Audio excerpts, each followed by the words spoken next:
Hello everyone, in this video I will show you how to fix Forza Horizon 5 black screen problem on your Windows 11 or Windows 10.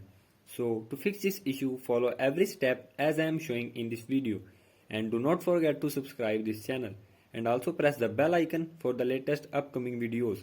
Hope so this will fix your problem and help you a lot.